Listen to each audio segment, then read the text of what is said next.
Hi, and welcome to today's Ukraine War News Update. Let's start with some amazing drone footage. Flying Skull operators are destroying Russians with FPVs in the Pokrovsk direction. They hit a large dugout of enemy drones, an ATV, a car with a trailer, and 2 more cars. The skill of the FPV operator is absolutely incredible. The Russian army struck the territory of the equestrian club in Zaporizhzhia with cabs yesterday. Russia continues its war, indiscriminately hitting non-military targets across Ukraine. In the next video, a HIMARS strike on Russian UAV operators, who launch a Molnia drone. The operators do not notice the aerial reconnaissance drone of the 108th Dnipro Brigade of the TRO, marking their position to the HIMARS crew. In news just released from Russia, Captain Polovkov Alexander Sergeyevich, assistant divisional mechanic of the 41st Missile Boat Brigade of the Black Sea Fleet, died as a result of a drone strike on Kalibr missile carrier, Ingushetia corvette, on August 28, 2025 in the Sea of Azov, as reported in KIU. It has now been reported that in November, the air defense forces of the 3rd Assault Brigade destroyed 581 enemy UAVs, designed to scout Ukrainian positions, adjust and deliver strikes. Among those shot down, 75 attack UAVs, 11 reconnaissance UAVs, and 495 small-sized Russian drones. In Russia, it was a very loud night in Rostov. Air defense was in action trying to hit something, probably with little success. And more footage from the Rostov region. Air defense again firing all over the sky. Next, peace talks between Ukrainian and U.S. delegations in Berlin to continue on December 15th, as reported in Handelsblatt. The talks are on the most important issues: Donbas and security guarantees. Finnish President Alexander Stubb arrived for the U.S.-Ukraine talks in Berlin. Merz invited the Finnish president after tense negotiations between Trump and European leaders. Stubb himself is known for his good relations with the head of the White House. Zelensky has abandoned NATO ambitions in exchange for security guarantees from the U.S., Europe, and partners ahead of talks in Berlin. At the same time, Ukraine is not accepting territorial concessions, as reported in Reuters. The move marks an important shift for Ukraine, which has fought for NATO membership as a protection against Russian attacks, and has such an aspiration enshrined in its constitution.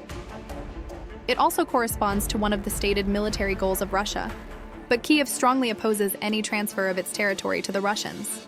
European officials consider the next few days existential, as reported in Politico.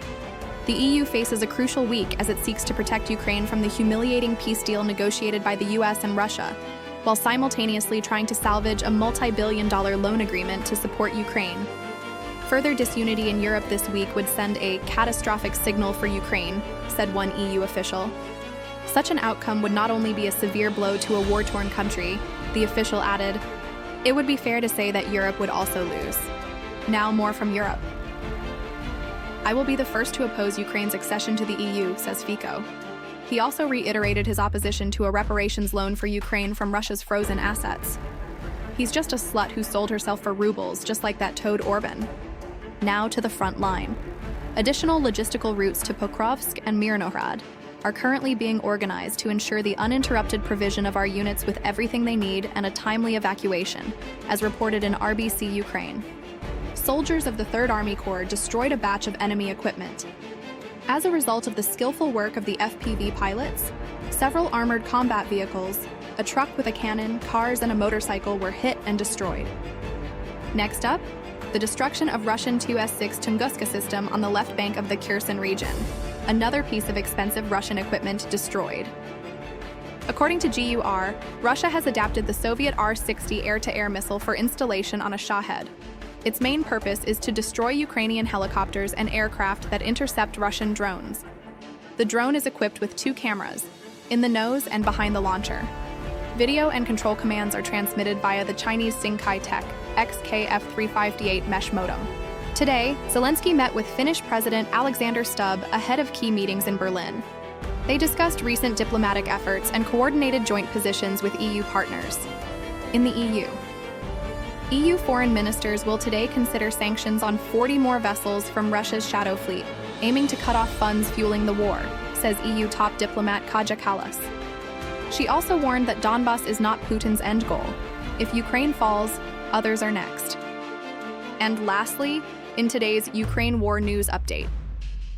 In a new poll, 72% of Ukrainians are ready to support a hard compromise peace plan from Europe, one that freezes the front lines but includes real security guarantees.